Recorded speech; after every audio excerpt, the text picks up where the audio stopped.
గురజాల నియోజకవర్గం దాచేపల్లి పట్టణంలో అక్రమాల కోసం ఏకంగా తహసీల్దార్ సంతకాన్ని ఫోర్జరీ చేశారు. దాచేపల్లి మండల రెవెన్యూ అధికారి గీతారాణి సంతకాన్ని వీఆర్ఏ కుమారుడు ఫోర్జరీ చేసినట్లు గుర్తించారు. తన సంతకాన్ని వీఆర్ఏ కుమారుడు నాగులు మీరా ఫోర్జరీ చేశాడని తమ దృష్టికి వచ్చినట్లు గీతారాణి తెలిపారు. వీఆర్ఏ కుమారుడు నాగులు మీరాపై దాచేపల్లి పోలీస్ స్టేషన్లో ఫిర్యాదు చేశారు. ఫిబ్రవరి నెలలో వచ్చాను. నెంబరు మా ఆఫీస్లో రిజిస్టర్ నెంబరు ఒకటి కాదు. సంతకాలు కూడా డిఫరెంట్గా పెట్టబడి ఉండే. విఆర్ఓ సంతకం కన్సెంట్ బట్టుపాలెం విలేజ్ విఆర్ఓ సంతకం కాదు.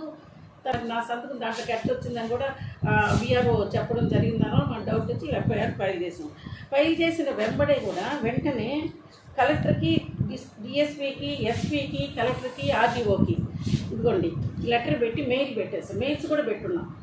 మెయిల్స్ పెట్టి ఇన్ఫర్మేషన్ మా ఆర్డీఓ ద్వారా ఆర్డీఓ దృష్టికి, అందరి దృష్టికి కూడా తీసుకొచ్చాం. ఈ విషయంలో రోజు మీకు ప్రెస్ మీట్ పెట్టించాను. దీంట్లో మాత్రం ఎప్పుడెప్పుడు సమాచారం ఉన్నతాధికారులకు పోతుంది. ఫోర్జరీ సంతకాల మీద మిమ్మల్ని అంతా ఈ ప్రెస్ మీట్ పెట్టించింది ముఖ్య కారణం అదే. జరగకుండా ఉండాలంటే మనకి అందరూ ఒక వెళ్ళి దీన్ని మాత్రం ఈ యొక్క చైన్ ఎవరెవరు ఉన్నారో వాళ్ళందరినీ బయటకు లాగి ఈ సంఘద్రోహులందరినీ కొంచెం అవాయిడ్ చేస్తారనే ఉద్దేశంతోనే నేను